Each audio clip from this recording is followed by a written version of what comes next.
En France, plus de 300 hôpitaux ont décidé de saisir la justice contre les fournisseurs du lino dont ils tapissent leurs sols et leurs murs. Ceux-ci se seraient entendus sur les prix afin de se répartir le marché, ce qui est totalement illégal. L'œil du 20h s'est intéressé à ce cartel du lino. Margot Subra-Gomez, Guillaume Marc. Ces 30 dernières années, de nombreux hôpitaux français ont été rénovés ou sont carrément sortis de terre. Pour habiller leur sol, les établissements ont acheté des kilomètres de lino. L'œil du 20h vous raconte comment un simple revêtement conduit aujourd'hui beaucoup de nos hôpitaux à saisir la justice. À l'hôpital de Crépy en Valois, dans l'Oise, on trouve du lino partout, ou presque. 8000 mètres carrés de sol souple ont été achetés, notamment pour ce bâtiment qui accueille des personnes âgées.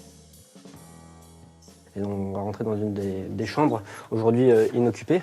Là, c'est du revêtement souple de chambre avec les remontées en plainte qui proposent quelque chose d'hygiénique et de facile à nettoyer.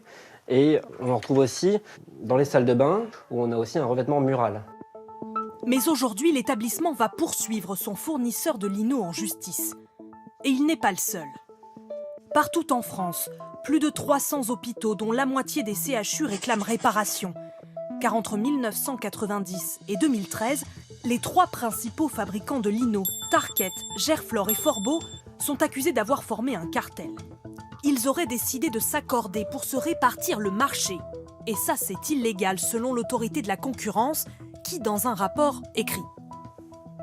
Cette infraction complexe et continue a fait obstacle à la libre fixation des prix.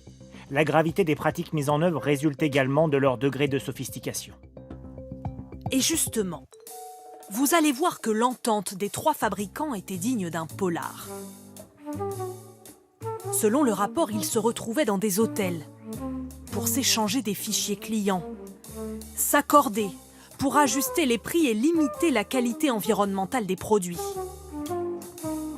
Les membres du cartel avaient également dédié des lignes téléphoniques à leurs échanges secrets et se retrouvaient sous le nom de code Réunion 1, 2, 3. Avant même que les hôpitaux ne saisissent la justice, l'autorité de la concurrence avait déjà épinglé les entreprises de lino en 2017 en leur infligeant une amende de 302 millions d'euros. Un certain nombre de réunions entre les 3 concurrents ont consisté à déterminer une stratégie commune pour faire face à l'arrivée de nouveaux entrants sur le marché. Et donc là, le premier lésé, c'est l'acheteur public et donc, in fine, le citoyen. À cause des pratiques de ce cartel, l'hôpital de Crépy en Valois estime qu'il a payé le lino trop cher, qu'il n'a pas eu accès aux produits de meilleure qualité.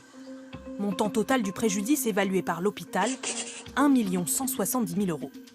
Ça leur représente près de 6 ans d'investissement chez nous. 6 ans d'investissement courant pour des réparations, des véhicules, du matériel hospitalier, des lits. C'est extrêmement important. S'il y a eu préjudice, on demande réparation. Au total, les hôpitaux français réclament près de 400 millions d'euros aux géants du lino.